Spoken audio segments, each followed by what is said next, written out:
first section of Chapter 7, Evaluate Rational Expressions. Here we go, new chapter. I love fresh things. All right, in order to evaluate rational expressions, we have to know what we're talking about. First thing we need to know, rational expressions, we're talking about fractions. Don't freak out, it's going to be okay. Fractions aren't scary. So rational expressions are fractions, and evaluate simply means to find a value, all right? So find a value. So in order to do that, I have some handy dandy steps. Here we go. When you're evaluating, and I think you've done this, we've done this before with other equations, so it shouldn't be a huge deal to you. But here's the steps, just to remind you. So when you're evaluating, step 1, replace the variable with a value. So the variable, remember, is the letter. The value is the number. So you're going to take the variable out. You're going to take the x out and put a number in. Easy enough. And then the second step is to use the proper order of operations to simplify. So step 1, you're going to put a number in. Get rid of the alphabet. Get the numbers in. And step 2 is just to work it out. All right? Now be careful that you use the proper order of operations. A lot of times that's what messes you up. If you've got a squared term, remember PEMDAS. P-E-M-D-A-S, please excuse my dear Aunt Sally, parentheses first, and then exponents, and then adding and multiplying and dividing, and then adding and subtracting last. So make sure you get those exponents, are the ones that usually mess you up. Do those exponents first. Okay, here we go. Let's do a couple. Let's evaluate. This is a rational expression. It's a fraction, 3x minus 5 over x plus 1.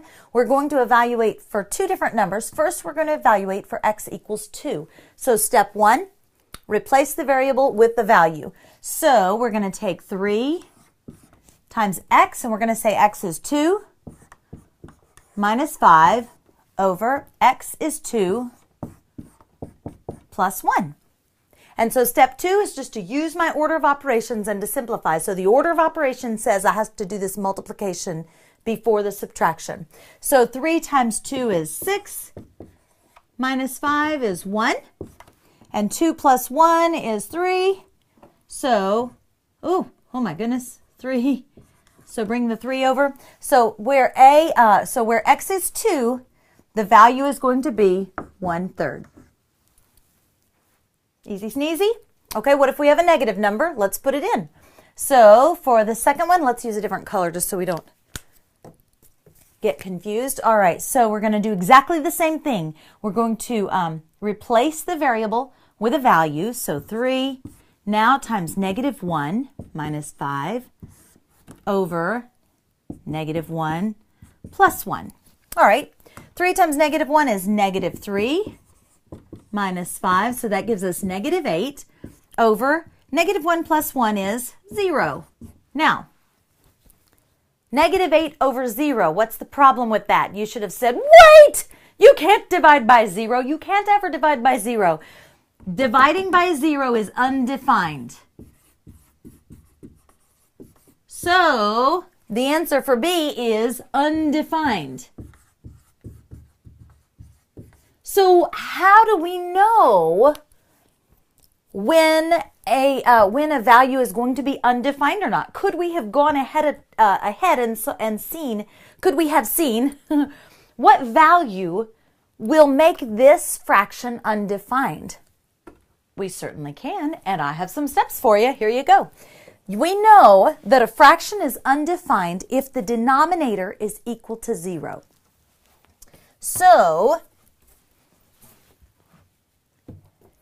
So if we go ahead of it and set that denominator equal to 0 instead of evaluating, if we say, well, the places where this fraction is undefined is anywhere where the denominator is equal to 0. So let's take the denominator out of the fraction and set it equal to 0. And let's see, where is that? Where is that denominator equal to 0? So first set the denominator to equal to 0, solve that small equation, and any answer that you get there will make your fraction undefined. So it'll make your denominator equal to 0. So let's do that. When will these rational expressions be undefined? Well, step 1 is to set your denominator equal to 0. So now you've got to remember which is the numerator and denominator, right? You can do this. The bottom part is the denominator.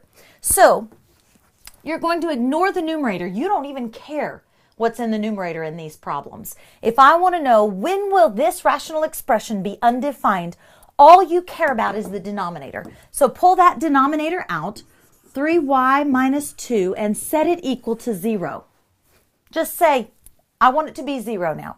And once you do that, then you're going to follow the steps for solving. So you've got to first get rid of this, this constant. So you're going to add 2 to both sides. So 3y equals 2. And then you're going to divide both sides by 3. So at y, when y equals 2/3, this fraction will be undefined. So if y is 2/3, if they say, I want the value of y to be 2/3, you can say, wait, no, it's undefined there. Okay, let's do another one.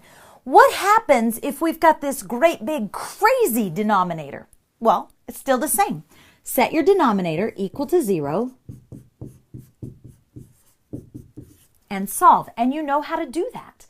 If you're going to solve it, you've got to find out what are the factors of this equation, of this trinomial, whatever those factors are, where any of those are equal to 0, the whole thing is equal to 0. So it's almost like set this equal to 0, set this equal to 0, set this.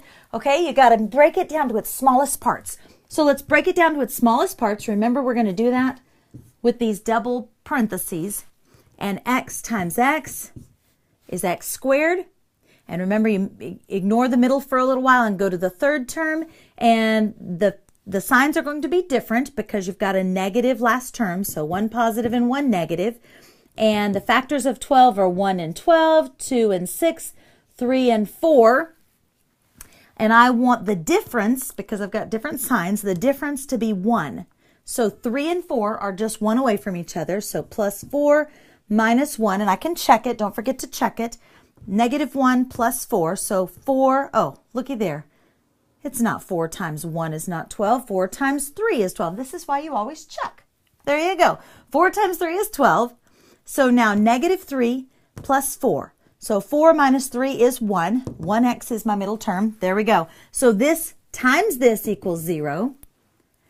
So therefore, either x plus 4 equals 0 or x minus 3 equals 0. Don't forget when you're solving these to do the opposite to get that number to the other side. So subtract 4. So x equals negative 4. Or this is minus, so you're going to add 3 to both sides to get it to the other side. X equals 3. So in this case, there are 2 places where this fraction will be undefined. If your x is negative 4, or if your x is 3, this fraction will be undefined. All right? Let's look at one more here. N squared plus 9. So we're going to, this is our denominator. We don't care about the numerator, remember. So take your denominator, n squared plus 9, set it equal to 0, and I'm going to check and see how low. I want to make sure that you can see. Oh, good. You can still see it. I'm writing smaller and smaller and smaller, and that red doesn't show up either. Here we go. Let's go with some green. All right, so we're going to subtract 9 from both sides. So now we have n squared equals negative 9. N squared equals negative 9. Can you square a number and get a negative number? There's no way. If you square a number, if you square any number, it's taking it times itself. And so whether it's positive or negative, the answer is going to be positive because you're going to take the same sign times itself. And if the signs are the same, your answer is positive. So there is no way for this denominator to equal 0. No matter what we have here, we're going to add 9 to it. You're going to have a positive, you're going to have a number. You can't get 0. So in that case, this fraction is defined for all real numbers. And so you would simply say defined for all real numbers. So there is nowhere where that fraction is undefined. All right? So here's the deal. Today is quick and easy. All you're going to do is you're going to have several problems where I want you to evaluate. Be careful. I only did one simple one. I didn't do any squared terms. Make sure if you have a squared term in there that you square it first before you multiply. So if this was 3x squared minus 5, so then I would have to come down here. I would have to square. So if this is 3x squared, you would have to square this first. Don't take the 3 times 2 first and then times 2 again. You would have to take the 2 squared, even though that's second in line. The 2 squared is 4 times 3. Let's just do it right here. Oh my goodness, do I have a mess? Here, let's do it right over here. So let's say we're going to put in 2 into 3x squared. So 3 times 2 squared minus 5 over 2 plus 1. So this would be, you'd have to take the 2 squared first. So 4 times 3 is 12 minus 5. All right? And you know what? That was a bad example because it's going to be the same either way in this case. So let's change it to 3. Let's do a different one. Let's say x is equal to 3. So in this case, oh my goodness, and look, now it's all 3s. I can't even get a break. This is what happens when I try to make stuff up in my head. All right, let's put in 4. All right, let's say x is 4. If x is 4, so 3x squared minus 5. So in this case, you're going to have to take the 4 times 4 first is 16. And now look, now I got to do this multiplication in my head here. So 16 times 3, 18, 1, 3, 4 is 48.